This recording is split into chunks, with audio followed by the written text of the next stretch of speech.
A few weeks ago, I talked to you about 10 watches that were just ridiculously good value for money. But that was just not enough because there are much more watches that are in the same category. So today we are going to check 8 more watches that are once again incredibly good value for money. Like last time, I'm going to be leaving you links to both the reviews and the links where you can find the watches at the best prices that I can find them right now. Without further ado, let's go to the watches themselves, and we are going to be checking them from the least expensive to the most expensive.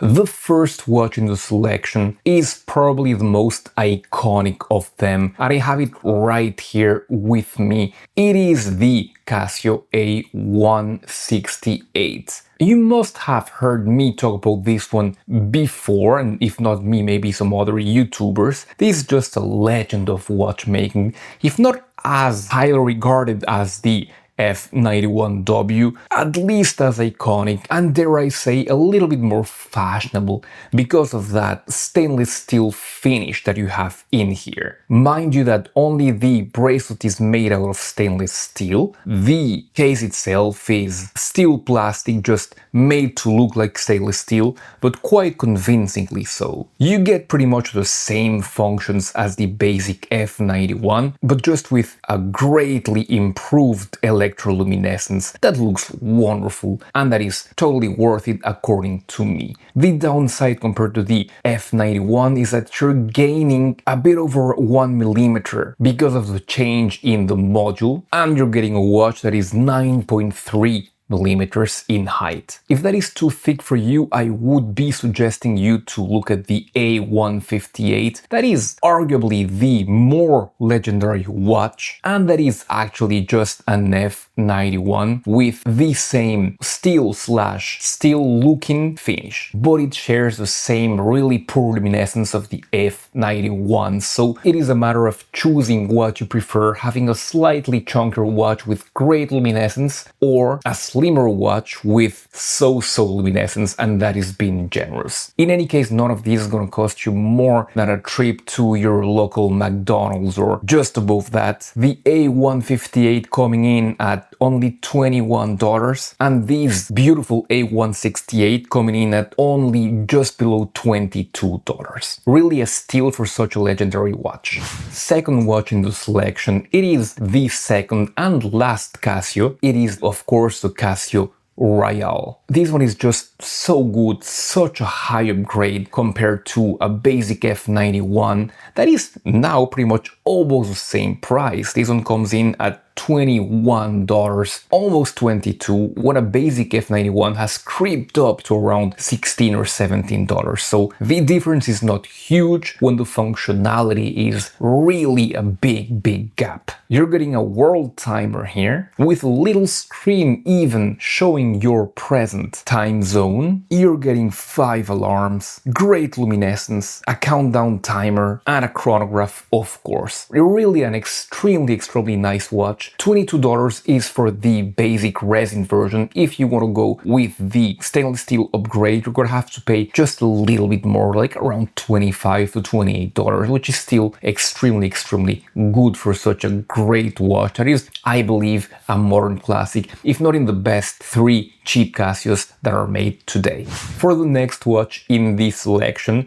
we go to Timex, specifically to the Timex Expedition Scout. I know what you're going to be thinking. These ones are quite flawed, and I agree with you on many respects that we're gonna discuss, but they also have huge advantages, and one of them being the price. I see the blue version right now at around $25. I have never seen it at this price point. I say this is totally an amazing, crazy deal, because you're getting a watch that is military inspired, that comes from a really reputable company, Timex, with its huge military heritage, and that especially comes with that amazing indigo technology that illuminates the whole dial. It is akin to magic, according to me. I really do not know how they do it. The negative points about this collection, 2 main ones. The first one, the fact that the case is made out of brass brass and not stainless steel. The second one is the fact that that movement is quite loud, so you really want to be aware of that.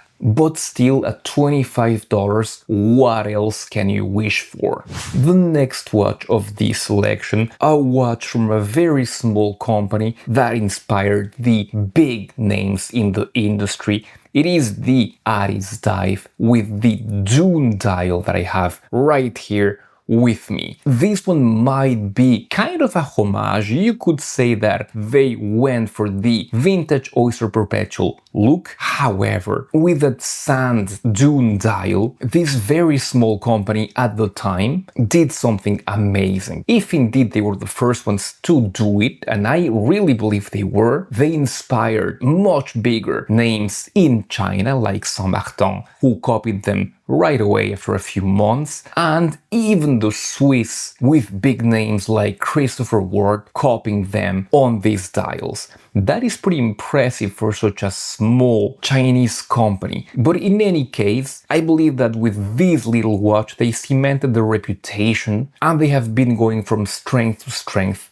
ever since. This little watch is only 36mm in diameter. Of course, its main feature is, as we have discussed, that sand dune dial. You have it in other colors, but come on, this is the most characteristic. It is fully stainless steel. You do not have a sapphire crystal though, just a box-domed mineral, but you have solid links, solid elements, and a solid clasp, which is quite good for only around $50 they're asking for. If you live in the USA, because of the tariff situation, you're gonna be having to pay a bit more now, around the 80 something. I would not suggest to pay that much for this watch, but if you're elsewhere in the world, you're gonna pay around $50 or $55, and that is where the value really lies. VH31 movement in here, so a quartz, but a quartz with a smooth sweep, and that is absolutely great. Another great positive for this watch. I just wish they had put a sapphire crystal in here, even though they had charged a bit more, and that would have been just a major upgrade.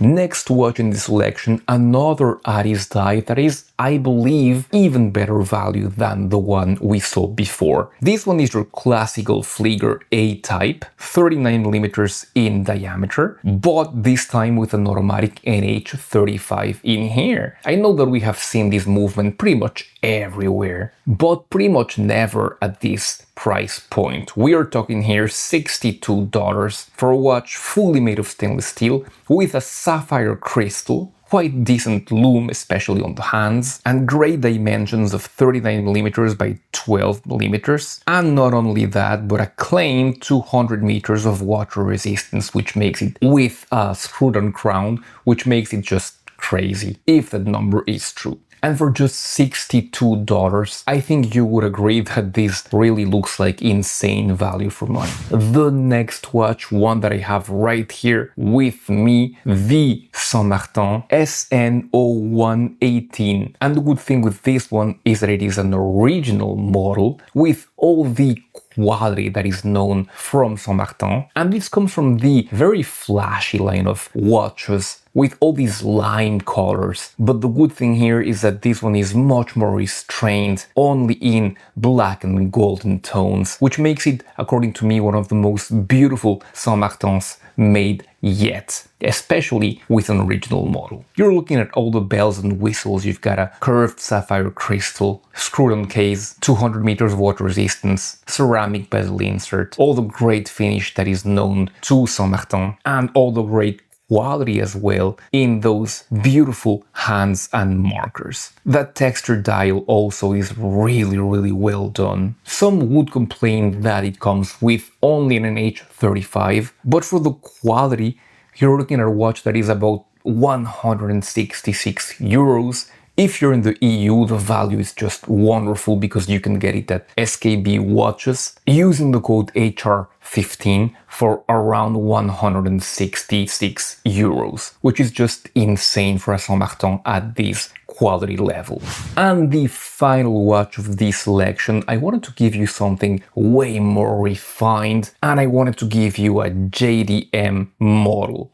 and this is the Citizen NB150. I reviewed this watch a while back and I was incredibly impressed. It cost around $300. Of course, you have to have all the duties imposed by your country, but this watch is just on another level from what Citizen has gotten us used to. It is a Gara watch, 38mm, so smaller than your classic high-quality Gara watches like the Saint Martin SN0144 or the Airbus Ascent. You've got a flat sapphire crystal with very good anti-reflective coating. The case is just wonderfully finished. The dial is this great charcoal dial that reminds me of the good days of the Seiko NXS. You've got the Miura 9011 movement in here, which is the in-house version of the 1915. So an amazing movement which allows this watch to be only 10.7mm in height. Not only that, but the plus it has compared to the Saint Martin or the Airbus Ascent is that this one is coated in Duratect, which will keep it shiny and scratch-free for longer. And this one being made in Japan, you're sure that they're using